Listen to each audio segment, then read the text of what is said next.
Кузя! Привет, здорово. Здорово. Здрасте, ребята! Здравствуйте, ребята. Я думаю, я опоздала. Не-не-не, вовремя. А где ведущая-то? Не знаю. А кто сегодня с нами сказку рассказывает? Ну, может быть, Катя? А где Катя-то? Не знаю. Подождем. А, Неудобно как-то, на нас уже все смотрят. угу. Давай сами, что ли, начнем? Давай. Подожди, идет кто-то. Галя! Галюня! Ты что ли с нами? Да, сегодня я с Вот вами. ты. Здравствуйте, ребята. Ну что, вы готовы слушать сегодня сказку? Да, конечно, готов. Да-да-да. Хорошо, сегодня нас порадует башкирская народная сказка «Куда укатился мой клубочек». О, Слушаем, давай. давай. Давайте. В давние-давние времена жила, говорят, одна женщина. И была она, говорят, очень-очень злая. У нее были две дочери. Одна родная, другая падчерица. Родную дочь звали Минлебека, а падчерицу звали Гульбека. Мачеха заставляла Гульбеку работать день и ночь. Гульбика! Опять сидит бездельница. Ну, работай давай, работай! Однажды мачехе не понравились нитки, которые сплела Гульбека. Это что это такое? Это разве нитки? Да кто ж так придет? И она выбросила клубок в окно. Гульбека горько заплакала и стала искать клубок. Она спрашивала у встречных людей: «Укатился мой клубочек, не видели ли вы его?» Вон в ту сторону какой-то клубок покатился. Так твой, наверное, и был. Отвечали ей люди. Девушка пошла дальше. И вот она повстречалась с пастухами, которые пасли коров и коней. Укатился мой кругленький клубочек. Не видали ли вы его? Спросила она у пастухов. Недавно вон туда клубочек покатился. Наверное, твой был. Показали они дорогу. Гульбека пошла дальше и очутилась в темном лесу. Впереди она заметила мерцающий огонек. Девушка пошла на этот огонек и вдруг увидела крохотную избушку, из трубы которой поднималась тоненькая струйка дыма. Заглянула девушка в окошко, а там сидит старуха и придет шерсть. Гульбека робко вошла в избу и поздоровалась. Ой, бабушка, у меня укатился кругленький клубочек. Пошла я его искать, и вот забрела сюда. Если не найду клубка, мачеха не впустит меня в дом. Ладно, доченька, не тужи понапрасну. Поживи у меня несколько дней, а там и домой. Гульбека все умела делать по хозяйству. Она испекла пышные блины, истопила баню, хорошенько вымыла старуху, попарила душистым веником и отвела в избу.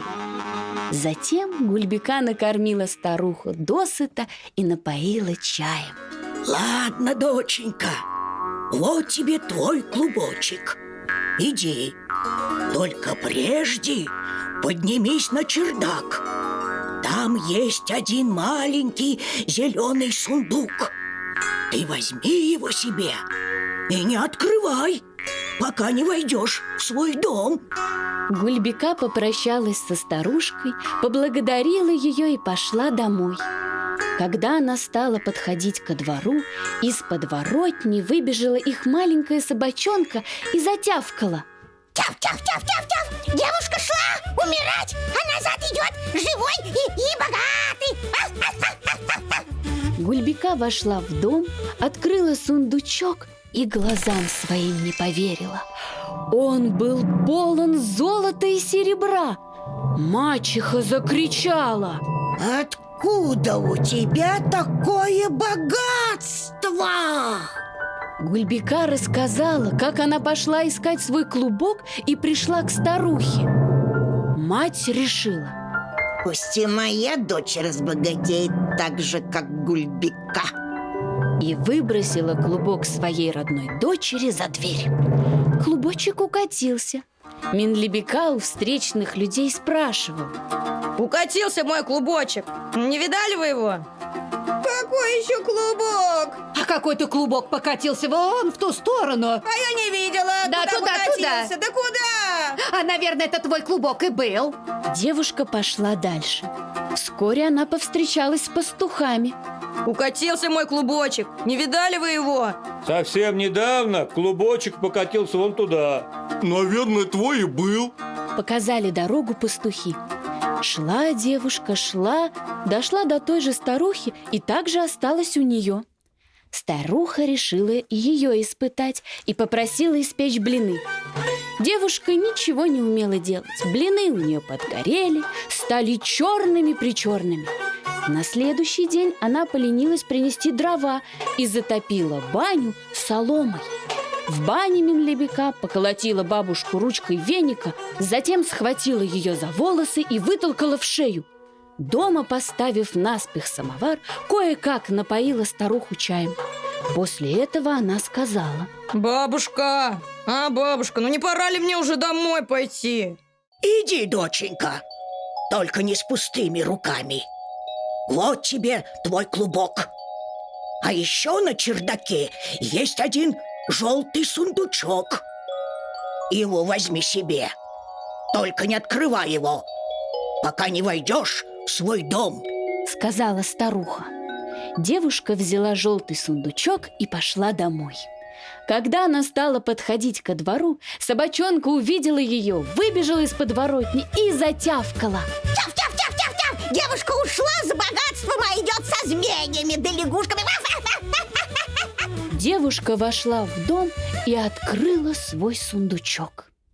Весь сундук был полон змей да лягушек. Змеи с шипением выползли из сундучка и стали жалить мачеху и ее дочь. Вот так и надо, так и надо. Да-да-да. А падчерицу не тронули, говорят. Вот такая сказка. Спокойной ночи, ребята. Спокойной ночи. Пока-пока.